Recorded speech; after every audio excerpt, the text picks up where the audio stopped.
جو وقت کو پوجتے ہیں، جو ابن الوقت ہوتے ہیں، اچھے وقت اچھے دنوں میں وہ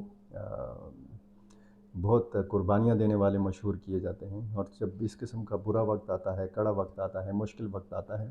تو پھر یہ پھسل جاتے ہیں، بہت جلد پھسل جاتے ہیں، اور انتہائی بے شرمی کے ساتھ، انتہائی ڈٹائی کے ساتھ پھر بات بھی کرتے ہیں۔ پھر وہ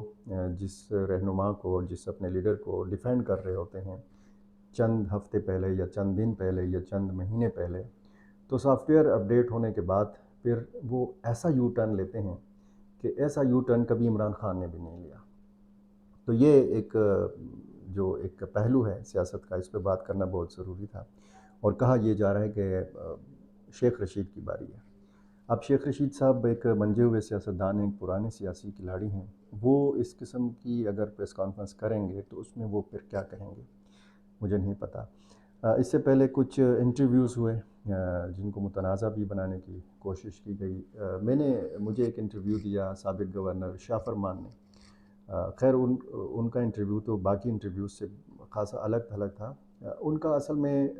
بتانے کا مقصد یہ تھا کہ اسرائیل اور فلسطین کا جو معاملہ ہے اس میں پھر امت مسلمہ اور فلسطینی عوام جو ہیں وہ پاکستان کی طرف دیکھ رہے ہیں، تو اب یہ ایک موقع ہے، اور وہ بتانے کی شاید یہ کوشش کر رہے تھے کہ پاکستان تحریک انصاف کے لیے ایک موقع ہے کہ یہ پیغام پہنچایا جائے مقتدر حلقوں تک کہ پاکستان میں اتفاق اور اتحاد ضروری ہے، ایک ٹرو لیڈرشپ ضروری ہے، ایک شفاف انتخابات جو ہیں وہ ضروری ہیں، تاکہ ایک متفقہ لیڈرشپ آئے اور پھر وہ فیصلے کرے۔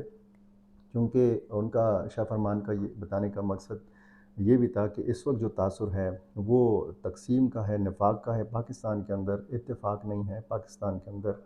یونٹی کا تاثر نہیں ہے، کیونکہ عسکری قیادت اور ہماری کچھ سیاسی قیادت جو ہے ان میں شاید وہ سارے ایک پیج پر نہیں ہیں، جس طرح ان کے مطابق ماضی میں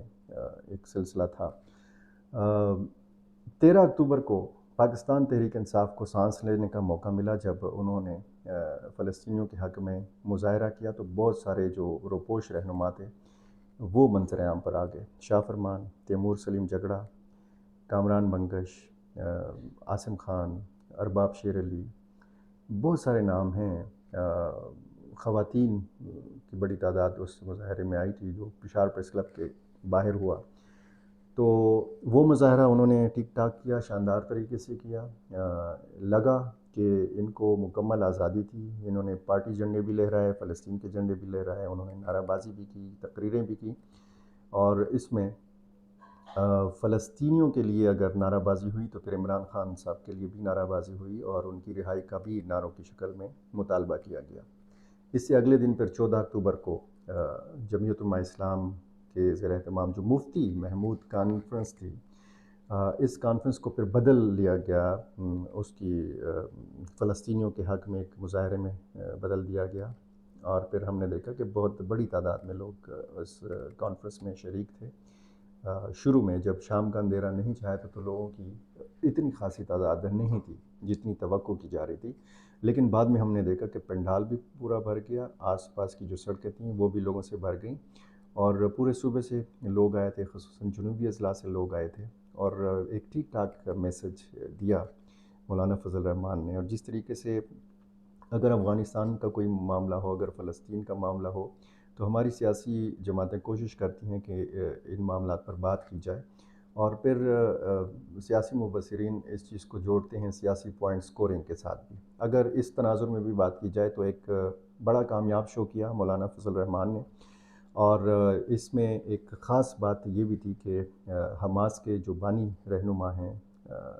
خالد مشال، ڈاکٹر خالد مشال کا ایک ویڈیو پیغام بھی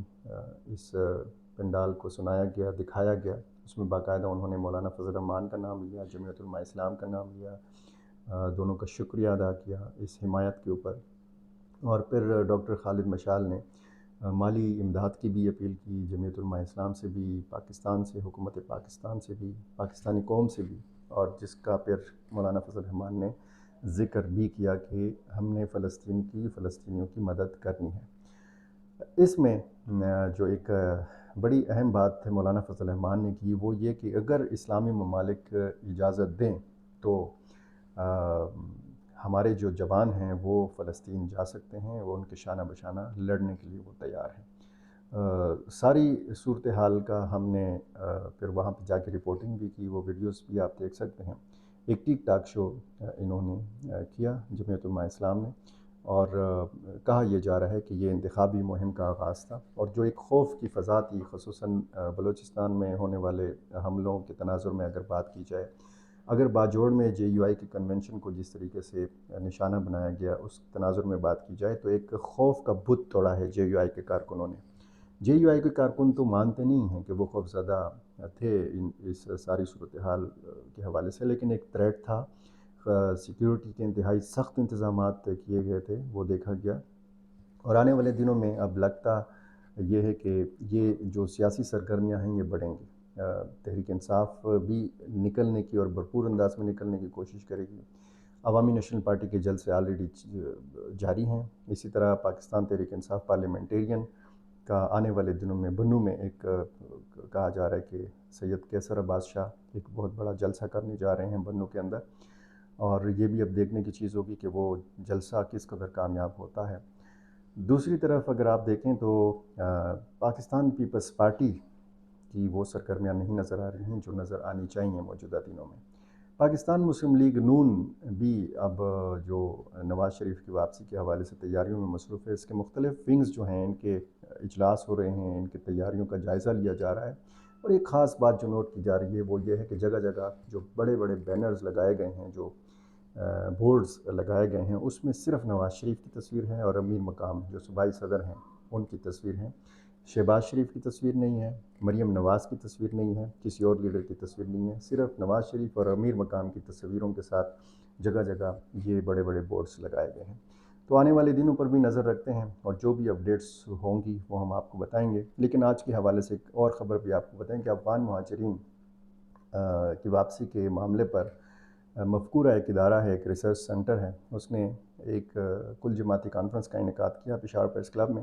اور جب یہ کانفرنس ہوئی مختلف سیاسی جماعتوں کے لوگوں نے یہاں پہ اس میں شرکت کی۔ این ڈی ایم جو محسن داوڑ کی جماعت ہے، اس کے لوگوں نے بھی شرکت کی، پی ٹی ایم کے کچھ لوگوں نے بھی شرکت کی، اور باہر ایک پولیس وین بھی کھڑی تھی، ایک پولیس موبائل بھی کھڑی تھی، پولیس کی بھاری نفری بھی کھڑی تھی، اور بعد میں پھر ہمیں پتہ چلا کہ اس مفکورہ ادارے کے جو سربراہ ہیں